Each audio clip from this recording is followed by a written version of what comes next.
There are a lot of sports in the Olympics, but they don't all last. Some are forgotten or only get tryouts, never becoming fully recognized. Others are stopped because, what is this? Plunge for distance was a sport featured in 1904 when drivers would plunge in the water, then float face down for 60 seconds to see who could go furthest from the starting point. Drowning Simulator 1904 did not take off. Tug of war was very much a real thing until the American team protested that a team of London police officers shouldn't be allowed to compete because they had spikes on their boots. But dueling with guns, that's exhilarating. But it turns out it can be pretty boring when they're just shooting petticoats. Now you understand why. Have you ever seen this photo of a happy Jesse Owens and Adolf Hitler embracing at the Olympics? It's fake. Don't believe the hype. It was created in 2013 by photographer Alvaro Rodriguez, who layered two photos together. The first photo is Hitler with soldiers after the occupation of Poland. The second photo is Jesse Owens and fellow Olympian Ralph Metcalf. Hitler and Owens never met because Hitler left the stadium each night while people like Jesse Owens, Ralph Metcalf, Mac Robinson, and Cornelius Johnson were dominating.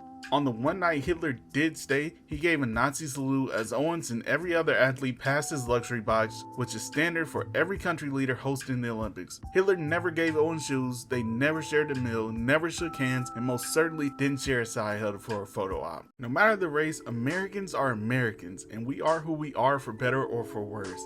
In 1936, it was for the better. Nazi Germany hosted the Olympics in Berlin that year. As teams enter into the arena, there is a process. They march in unison to salute or wave to the hosting country's leader, as well as lowering their flag to symbolize the Olympics as neutral ground. Some countries even gave a Nazi salute to Hitler. The American team included 5 Jewish athletes and 19 black athletes. Most athletes were casually walking hungover because they were out drinking the night before. Nobody saluted Hitler except Avery Brundage, who was a Nazi sympathizer. Nobody lowered the flag. Jewish sprinter Marty Glickman called out, "Hey, he looked like Charlie Chaplin," and everybody laughed. Now that is a proud American moment. With so few people winning in the Olympics, you had to have a lot of losers. And that means there's some sore losers in there, and that's usually fun. Angel Valadia Matos won a gold medal for Cuba in Taekwondo for the 2000 Sydney Olympics. In 2008, it didn't go so well. While receiving treatment for a toe injury, Swedish referee Shakir Chabat disqualified him for taking too long. They argued,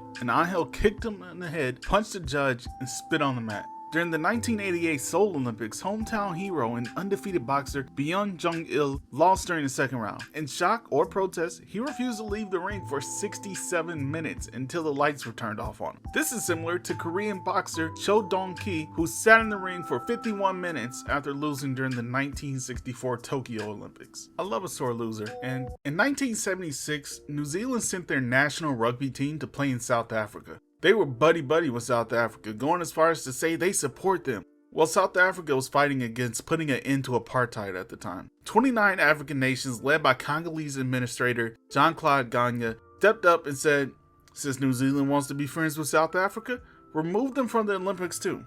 But the International Olympics Committee said, nah. All 29 countries boycotted the 1976 Olympics in Montreal, Canada. It got so bad the UN tried to step in and attempt to convince them to participate, but no agreement put forward would see New Zealand removed from the games, so the United African Nations stood on business that year. Shizo Kanakuri was the first ever Japanese person to qualify for the Olympics. In 1912, he traveled to Stockholm, Sweden. The marathon was one of many terrible marathons in Olympic history. He had an 18-day trip on the Trans-Siberian Railway, which was terrible. He was sleep deprived due to the White Nights in Sweden. The coach got tuberculosis and couldn't coach him. The path was horrible.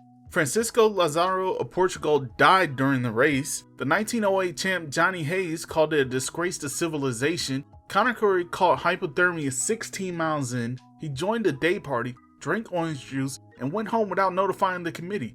He was listed as missing despite competing in 3 more Olympic marathons. He did finally finish in 1967 with a time of 54 years, 8 months, 6 days, 5 hours, 32 minutes, 20.3 seconds, 6 kids, and 10 grandkids. Jim Redmond is a Trinidadian British engineer and owned a machine shop. His son is legendary sprinter Derek Redmond, who is a world champion medalist more than once.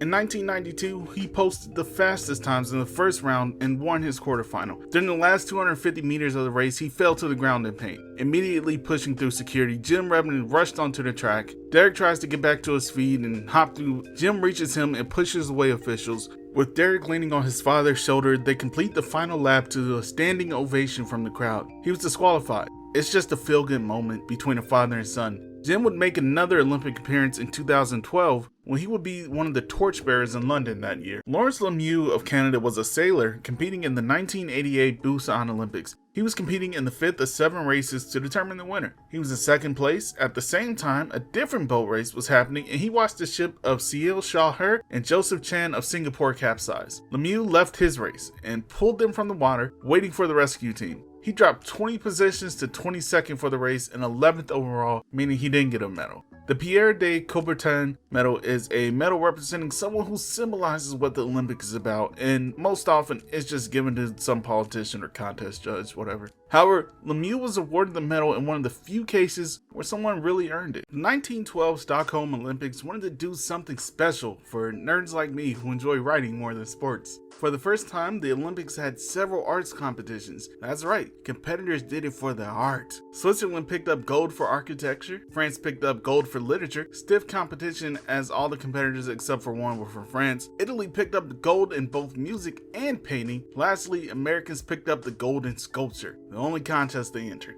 People like me would have loved it, but if you showed up to see some put get shot or some balls get basketed, you're not interested in this. Needless to say, that was the last year for the arts competitions. Global warming is really killing. In 1984, the Olympics were held in Los Angeles, California. Switzerland's Gabriele Anderson Scheiss was participating in the marathon. She entered the stadium 20 minutes behind the leader. As she entered the stadium, she began to stumble and wobble. The crowd looked on confused, gasping at the sight. Occasionally, she stopped and smacked her legs, losing control. Her left arm is limp, and she's swinging her legs in a stiff, wide manner just to move forward. She waved away any medical crews because if they touched her, she'd be disqualified. It took her 5 minutes to finish the last 400 meters as the crowd applauded. She was suffering from heat exhaustion, and her body had been shutting down on her. It was 86 degrees in Los Angeles, California that day. It's 95 degrees at 7 p.m. right now. In 1979, the Soviet Union invaded Afghanistan. The United States did not like this,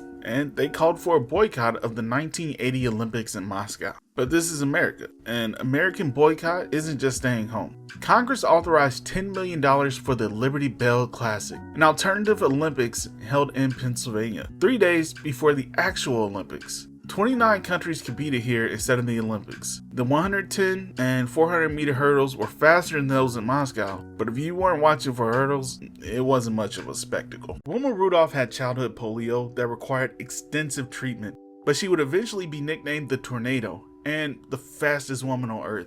In 1956, she was a high school junior, and she won the bronze in the 4x100 relay, but in 1960 she was a grown woman. When she picked up gold in the 100 meter and the 200 meter and the 4x100 relay, nobody could doubt her. She was the most famous black woman on the planet for a good 5 years after that, competing and winning around the world. And when she was done running, she became the educator and civil rights activist that we know her as today. She was credited with desegregating her hometown by organizing protests, eventually becoming the director of women's track for DePaul University in Indiana, and even hosted a television show in Indianapolis. What was going on with the 1900 Olympics in Paris? They had some strange events, a few of which never happened again. One was just a trial event. It was poodle clipping. Who could clip a poodle the fastest and the best? I didn't think dog grooming was a sport, but it's Paris. I guess it is. It wasn't picked up for future competitions. Obstacle courses can be fun. Swimming can be fun. What can go wrong with competitive obstacle swimming? Contestants swim through an obstacle course in open seas, making an already difficult swim harder. Shooting clay pigeons is just common at the Olympics. In Paris, they used live pigeons. I guess they hated birds as much as they loved dogs. The last two can be paired together. They had long jump and high jump, but for horses, it obviously didn't last. Seriously, that Olympic flame is crazy. It's supposed to be a representation of all the positive values, but I'm about to get negative and tell you some crazy things about it, like the torch goes out a lot. In 1976, the rain in Montreal, Quebec, Canada was so bad the torch went out. Someone just relit it with a cigarette lighter. Officials smothered it immediately and lit it with a backup flame. For 2014, the flame was blown out and a random security guard lit it with his cigarette lighter. But that was Russia, so they let it slide that year. It's not just a torch either. In 1988, the Olympics were held in Seoul, South Korea. That was the last time they released live dubs as part of the opening ceremony. Because 8 of them landed on the cauldron, and got turned into a crispy 8-piece. The 1904 St. Louis Olympic Marathon was insane on so many levels. The track was designed by James Edward Sullivan, the chief organizer of the Olympics that year. He wanted to test the limits of hydration, so water spots were far and few between. Nobody cleared the track of obstacles. They were running with rush hour traffic not being blocked. Trolley cars were still running, and people were out in parks enjoying the day. Also, there was so much dirt on the road. Only 14 out of 32 participants actually finished the race. To this day, it is still the worst starting to finish completion ratio. The officiating was so bad, we don't know the completion times for 4th through 14th place. The stories of individual racers are nothing short of straight up puzzling. One night, a man named Abebe ran barefoot through the streets of Rome. Lit not by street lights, but Italian soldiers holding torches. Behind him, several men followed, sprinting as hard as their legs could carry him. The marathon isn't the most popular event in the Olympics, but so much history and fun stuff takes part there. For instance, 1960s Olympics taking place in Rome, Bikila became not only the first Ethiopian to win a gold medal, but the first Black African to win a gold medal that night. But his story is so much more than just that night. Most people have heard the 1968 Olympics in Mexico, where Tommy Smith and John Carlos gave a Black Power salute to the crowd. But the story gets simplified. Australia's Peter Norman also played a role that goes overlooked way too often. We don't discuss the punishments the three received. We don't discuss the multiple Black Power salutes that took place later in that same Olympics as a response. More than that, we don't talk about the sequel in 1972, where Vincent Matthews and Wayne Collette took part in what is now called the Forgotten Protest. That moment in Mexico City was powerful, but there were plenty of waves leading up to it, and the ripples continued for decades after.